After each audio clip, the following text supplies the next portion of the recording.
Hello students, कैसे हैं आप सब। आशा करता हूँ आप सब अच्छे होंगे। मेरा नाम है अनुराग और आप देख रहे हैं वाइड मैथ्स। तो guys, this is the second video of the new series matrices and differential equation for BSc mathematics. तो आज के वीडियो में हम पढ़ेंगे रैंक ऑफ मैट्रिक्स और एचेलॉन फॉर्म ऑफ मैट्रिक्स। तो अगर गाइज आपने प्रीवियस वीडियोस नहीं देखी, इसके पहले मैंने थोड़ा सा बेसिक कॉन्सेप्ट पे मैंने वीडियो बनाया है मैट्रिसेस पे, उसको आप जाके देख सकते हैं आई टैब बटन से, या फिर मेरे चैनल पे जाके आप वहाँ से देख सकते हैं। ठीक है, तो चलिए शुरू करते हैं आज की वीडियो। जो हमारा पहला टॉपिक है वो है रैंक ऑफ मैट्रिक्स। किसी मैट्रिक्स का रैंक हम कैसे निकालते हैं। ठीक है, the rank of given matrix A is said to be are.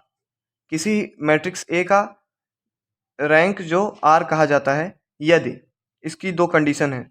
Every minors of order R plus one is zero. मतलब उसके रैंक का जितने भी माइनर्स होंगे वो वो R plus one is zero, वो जीरो होने चाहिए। आर प्लस वन, उस आर प्लस वन ऑर्डर के माइनर्स जीरो होने चाहिए।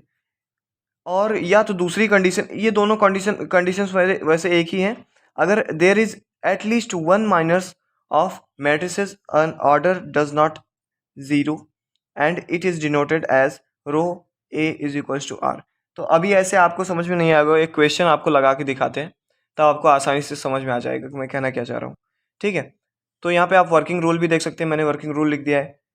तो और ये जो देख रहे हैं आप अभी आप कहेंगे कि ये चार संख्याएं किस लिए लिख दी है। ये किस लिए है, जैसे हमको सेम मिलता है तो 3x3 का मिलता है तो उसका हम डिटरमिनेंट निकाल लेंगे, डिटरमिनेंट निकाल के करना होता है इसमें। लेकिन अब अगर 4x4 का मिल गया, 5x5 का मिल गया, तो उसमें कैसे डिटरमिनेंट निकालेंगे। तो उसमें इनका यूज़ होता है। 123 निकाल लीजिए। 123 मतलब column, column first second and third तीनों को एक मैट्रिक्स बनाइए और उसका डिटरमिनेंट निकाल लीजिए। 1 2 4 का डिटरमिनेंट निकाल लीजिए कॉलम का। तो इस प्रकार से होता है। तो आइए एक क्वेश्चन के माध्यम से हम आपको समझाने की कोशिश करते हैं। तो क्वेश्चन दिया guys, find the rank of matrix A is equals to 2 1 -1 0 3 -2 2 4 -3। तो इस मैट्रिक्स का हमको रैंक निकालना है। ठीक है, अब इसको हम निकालेंगे किस विधि से, डिटरमिनेंट की विधि से, जो कि नॉर्मल फॉर्म होता है जिससे निकाला जाता है। अब क्या करेंगे, सबसे पहले तो हम इसका डिटरमिनेंट देखिए, वर्किंग रूल में क्या कह रहा है। First of all we find mod of a, मतलब डिटरमिनेंट ऑफ ए। अगर डिटरमिनेंट ऑफ ए जीरो नहीं है तब वही रैंक हो जाता है, जिस ऑर्डर का होता है वही रैंक हो जाता है। लेकिन अगर डिटरमिनेंट ए जीरो आ जाता है तो हमारा जो रैंक होता है उस मैट्रिक्स का वो छोटा होता है उससे। ठीक है, मतलब फिर उसका उसके बाद क्या करेंगे, हम उसका हम सब मैट्रिक्स फाइंड करेंगे, उसके बीच का मैट्रिक्स 2x2 का, जैसे 3x3 का है, और उसका हमने डिटरमिनेंट निकाला। अब वो क्या हुआ, वो जीरो के बराबर हो गया। तो उसमें क्या होगा कि वो जो रैंक होगा वो अब 3 से छोटा होगा। ठीक है, अब मतलब 3 से छोटा होगा उसका रैंक, क्योंकि डिटरमिनेंट ऑफ ए जीरो आ गया। अब 3 से छोटा होगा तो हम 2x2 का मैट्रिक्स अब उसमें से निकालेंगे। उसमें में से सब मैट्रिक्स 2x2 का निकालेंगे। अगर 2x2 का मैट्रिक्स जो है उसका डिटरमिनेंट अगर जीरो के बराबर नहीं होता है तो हम बता देंगे कि ये जो है हमारा 2, इसका रैंक जो है 2 है। अगर वो भी जीरो के बराबर हो जाता है तो हम कहेंगे इसका जो रैंक है वो 1 है। तो इस प्रकार से हम बढ़ते हैं आगे। तो देखिए इस क्वेश्चन में आपको आसानी से सब कुछ समझ में आ जाएगा। पहले हमको कोई मैट्रिक्स दी होती है, सबसे पहले हमको उसका डिटरमिनेंट निकालना होता है। इसका डिटरमिनेंट निकालना आपको गाइस इंटर में बहुत अच्छे से सिखाया गया होगा। डिटरमिनेंट कैसे निकालते हैं, 2 इंटू -9 माइनस +8, ये माइनस माइनस प्लस हो जाएगा, +8।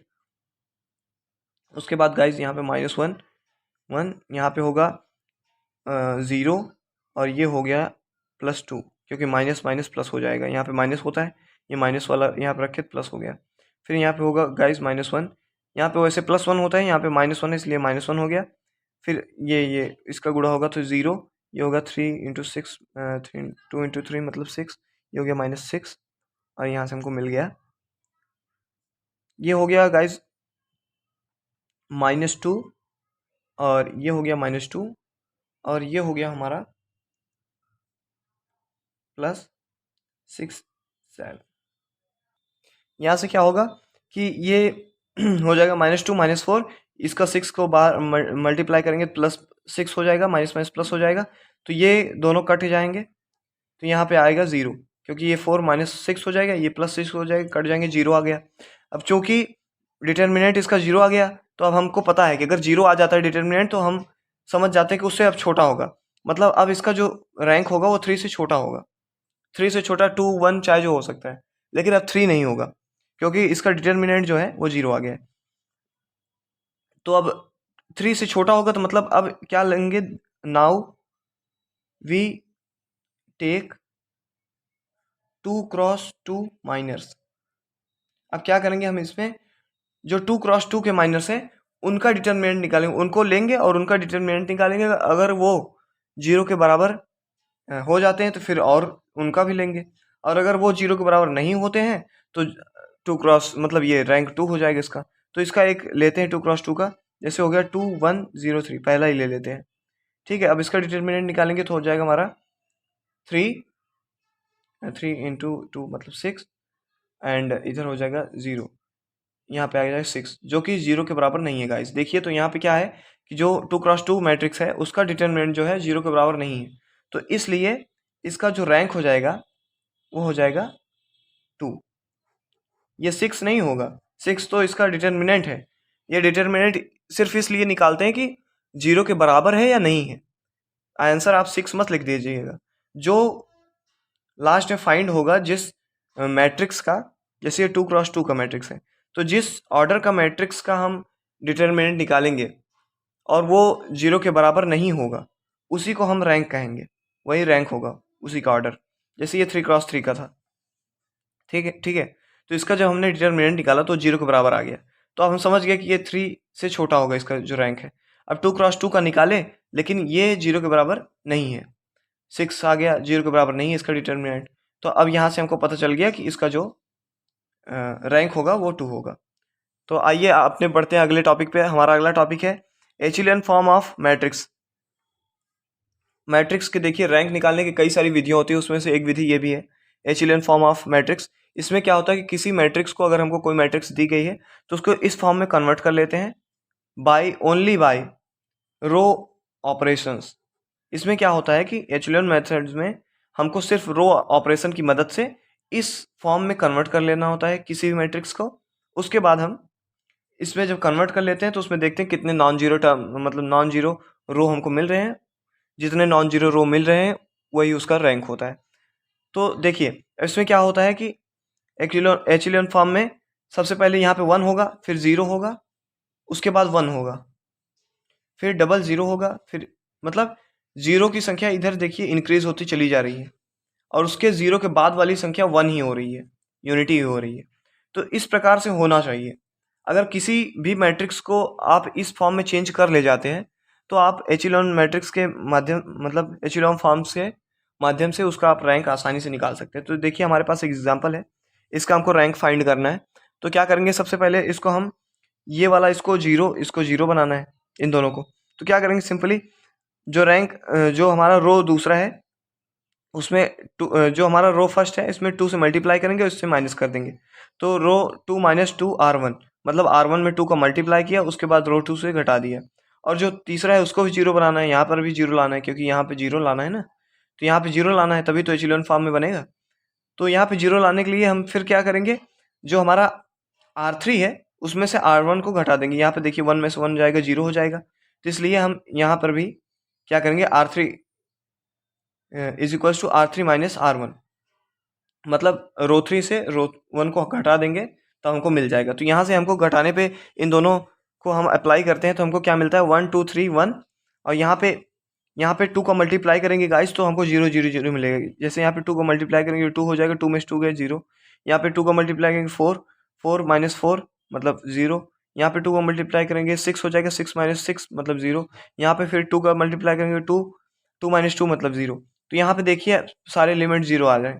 फिर इसमें क्या करना है, हमको सिंपली R3 में से R1 को घटाना है, मतलब इसमें से इसको घटाना है। तो इसमें से इसको घटाएंगे तो ये 1 माइनस 1 0, 2 माइनस 2 0, 2 माइनस 3 यहाँ पे -1, यहाँ पे 2 माइनस 1 यहाँ पे 1, ठीक है। तो हमको ये मैट्रिक्स मिल गया। अब इसको थोड़ा सा और सिंपल भाषा में लिख लेते हैं। क्या करते हैं, 0 0 जो बीच में है उसको नीचे कर लेते हैं। तो आप कोई भी रो कॉलम इंटरचेंज कर सकते हैं, ये आपकी मर्जी है, उससे कोई फ़र्क नहीं पड़ता है। तो 1 2 3 4 0 0 -1 1 इसको ऊपर कर लिया और ये इस वाला सेकंड रो को हमने नीचे कर दिया 0 0 0 0। अब क्या हुआ, ये हम देख रहे हैं कि अब यहाँ पे माइनस है जो कि हमको प्लस करना है, क्योंकि यहाँ पे +1 +1 +1 दिख रहा है आपको। यहाँ पे +1 होना चाहिए और आगे 0 होना चाहिए, +1 होना चाहिए, आगे 0 होना चाहिए। तो आगे 0 तो हो रहा है, लेकिन यहाँ पे -1 हो रहा है, तो +1 बनाने के लिए -1 से गुणा कर देंगे तो हमको ये मैट्रिक्स मिल जाएगी। ठीक है? जहाँ पे माइनस होगा वहाँ पे मतलब इसमें यहाँ पे माइनस था तो यहाँ पे प्लस हो गया, यहाँ पे प्लस था तो यहाँ पे माइनस हो गया। तो ये हमको मिल गया फाइनली एचिलॉन फॉर्म में। अब ये मिल तो गया एचिलॉन फॉर्म में। अब देखिए इससे ज़्यादा हम इसको कन्वर्ट भी नहीं कर सकते, आप चाहे जितनी प्रयास कर लो, इससे ज़्यादा आप कन्वर्ट कर नहीं सकते इसको किसी भी रूप में। तो अब क्या हो गया कि हमको एचिलॉन फॉर्म में मिल गया। अब क्या करते हैं, अब लास्ट स्टेप इसका यही है कि इसमें देखते हैं कितने हमारे जो रोज़ हैं वो नॉन ज़ीरो हैं, मतलब कितने रोज़ में कुछ ना कुछ एलिमेंट ऐसा है जो कि ज़ीरो नहीं है। तो इस रो में देखते हैं कि इसमें ज़ीरो है ही नहीं, तो ये नॉन ज़ीरो हो गया। इसमें भी ज़ीरो है लेकिन 1 1 भी है, तो ये पूरी तरह से ज़ीरो नहीं है, तो ये भी नॉन ज़ीरो हो गया। लेकिन इसमें देखिए पूरे ज़ीरो हैं, तो इसको नहीं लेंगे। तो इसमें क्या है कि 2 रोज़ जो हैं हमारे वो नॉन ज़ीरो हैं। तो हमारे जो 2 रोज़ हैं वो नॉन ज़ीरो हैं, तो इस प्रकार से इसका जो रैंक हो गया वो 2 हो गया। तो जितने रोज़ रहेंगे नॉन ज़ीरो उतना ही रैंक होगा उस मैट्रिक्स का। तो एचिलॉन मैट्रिक्स में एक बार फिर से आपको बता देते हैं। इसमें करना क्या होता है, आपको इस रूप में कन्वर्ट करना होता है किसी मैट्रिक्स का। उसके बाद कन्वर्ट करने के बाद जो जितने भी नॉन ज़ीरो रो आपको मिलेंगे, जितने भी नॉन ज़ीरो रो मिलेंगे, उतना ही इस मैट्रिक्स का जो होगा रैंक होगा। तो रैंक का कॉन्सेप्ट शायद आपको समझ में आया हो। तो आज के लिए बस इतना ही। वीडियो अगर अच्छी लगी हो तो लाइक कीजिए, शेयर कीजिए अपने दोस्तों के साथ और हमारे चैनल को सब्सक्राइब कीजिए। मिलते हैं आपसे अगले वीडियो में, तब तक के लिए जय हिंद, जय भारत।